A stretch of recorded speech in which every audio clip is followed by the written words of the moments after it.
Hello and welcome back to my channel. My name is Jessica and today's video is going to be a fun one.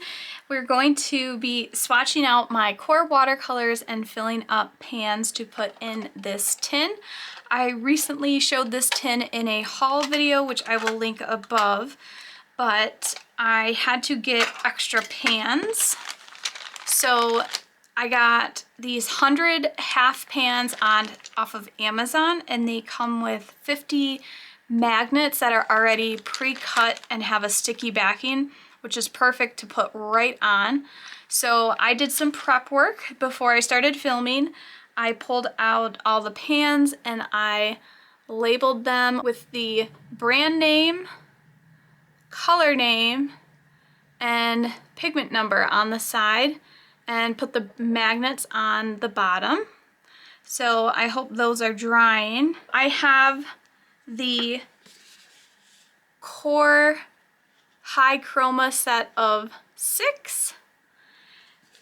And then I recently, funny enough, went to purchase the set of 6 introductory colors, but they actually sent me the 12, which was pretty awesome. It was quite the surprise. So that's why I had to get extra half pans. So this is the 12 set of introductory, and between the two there is one repeat color, which is the quinacridone magenta, which is fine because that is a great mixing color. I just only need 17 half pans. And then here I have my DIY watercolor sketchbook. I have a tutorial here on my channel if you want to check out how to make one, but I sketched and inked a spread to do swatches. And look at these paint tubes, aren't they the cutest? I actually really love how these turned out, and I scanned them into my computer because I wanted to keep their outlines before I did any swatching of colors on them. I'm thinking maybe of doing something with this. I'm not sure, maybe like a pattern or a tote bag or something. If you guys would be interested in seeing these paint tubes on some kind of product, I don't know, stickers, let me know in the comments below because these are so cute. And I don't know if that's a word to describe paint tubes, but I love how they turned out. Anyways, let me clear out these half pans because I no longer need those. And I'm going to close up this tin because I'm going to have to let the paints dry in the half pans before putting them here in the tin. But this is a really pretty tin and it has a thumb loop. I decided to put magnets on all the half pans because I'm going to keep them in the tray because I want to be able to have this as a third mixing area. And if I just put the paints here, I would lose that space. So I am going to keep the tray, and I put magnets on all of them because I hate listening to them rattle around, and I'm worried that if I were to take these traveling, I would not want them to come loose. But I will also set this aside. So the one thing I didn't take into consideration was that double of the quinacridone magenta that's in both of them. So I drew out 18 paint tubes instead of 17. So I still haven't decided what I'm going to do yet. I guess I'll figure that out as we go. But let's start with the high chroma set. Now it has the colors down here along the bottom, and then they are also listed here on the back. Now, QOR Modern Watercolor has an exclusive binder that gives color greater intensity and clarity, and it's a synthetic binder that they created called Aquazol, and QOR's parent company is Golden, and I'm not sure if you knew that they made these watercolors, but you're probably more familiar with their Golden acrylic line. So QOR is their watercolor line. And these are actually really nice tins. I'm probably going to keep the tubes in them because when you open them up, the top has these little circle divots that you can use as a mixing palette if you wanted. So here are the tubes. All the tubes are 5 milliliters, and they come with this cardboard packaging to hold them in place. It also has a little pamphlet. It's pretty much a color chart of all the colors they have in their watercolor line. Here is one of the tubes. So like I said, each tube is 5 milliliters. It has the paint name in a couple different languages.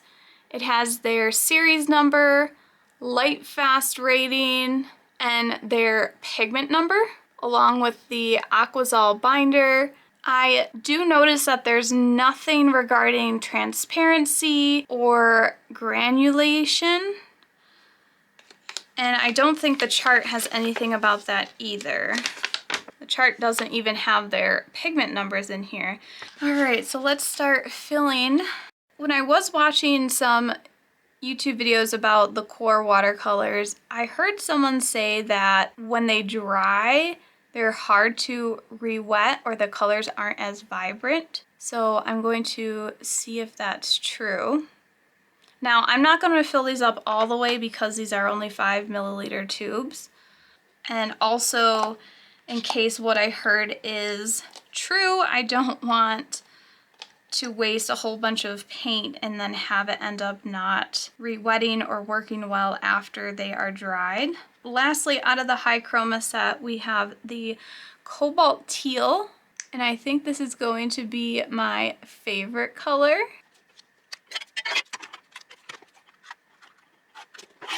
So now we're going to move on to the 12 set of introductory.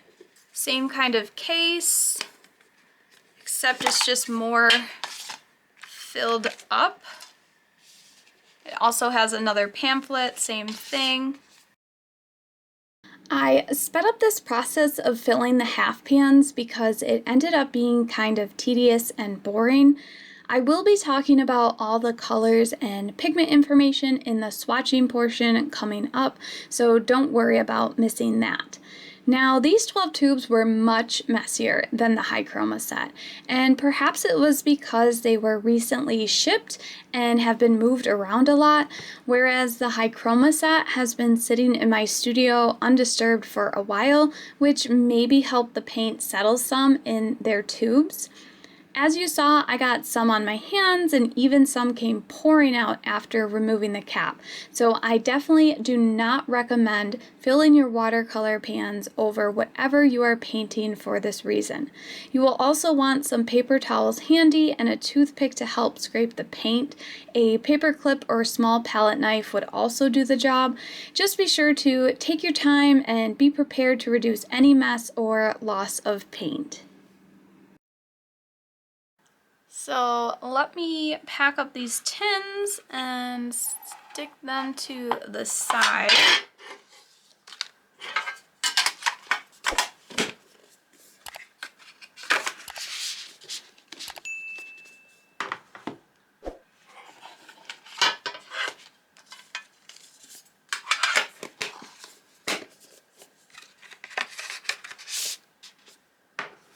All right. So I have the colors. I'm going to start with the high chroma set colors, and I'm going to put the high chroma set along the top. I am starting the swatches with quinacridone gold, PO48 and PY150. Next is the green gold, which is PY129. And I just started the swatches by painting directly onto the paint tubes, wet on dry, and then I'm going to move into a wet on wet technique later on so you can really see the flow of these core colors. This color is transparent pyrrole orange, which is PO71.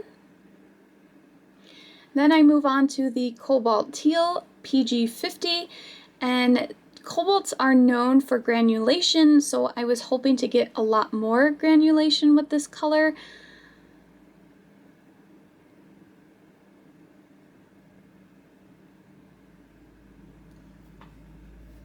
Here is the quinacridone magenta, PR122, and you can really see now that I've started doing the wet and wet that the QOR watercolors really flow a lot more than I'm used to with other watercolors. This is the dioxazine purple, PV23.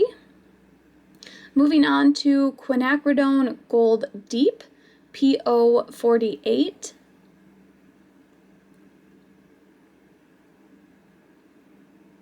Hansa Yellow Light, PY3,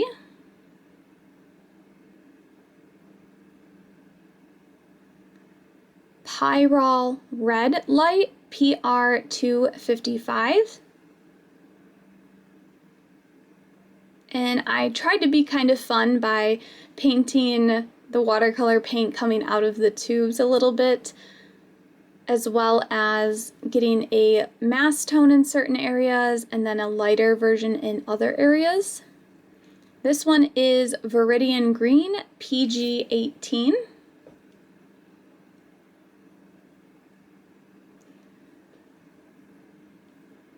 Here is the Ultramarine PB29. Again, this is a well-known granulating color, and I was hoping for a lot more granulation. That's just a feature I like of watercolors. Some people don't.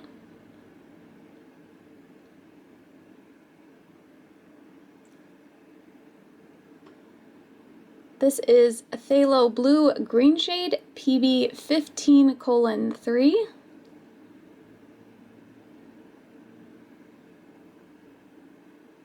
Down at the bottom, I did skip over the Yellow Ochre PY43, but this one is the Nico Azo Yellow PY150.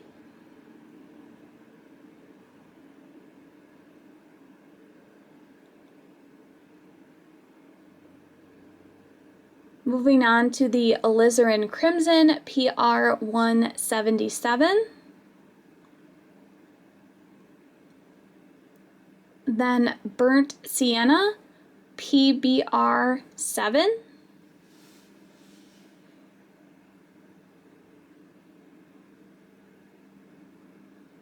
And finally, the Payne's Gray, which is made up of 3 pigments, PB15:3, PBK7, and PV19. I kind of wish they used PB29 Ultramarine in this so that maybe it got a little more granulation. And then for the last tube of the extra paint tube that I drew, I mixed a cobalt teal and the ultramarine together because, as I've stated already, I really like granulation, and those two are known for granulation, so I was hoping to get a lot more of that effect, which I'm a little disappointed that it doesn't come through very well. And I don't know if it's something I'm doing or just that's how QOR normally is. Then to finish off this page, I just used the Payne's Gray to color all the paint tube tops laying around.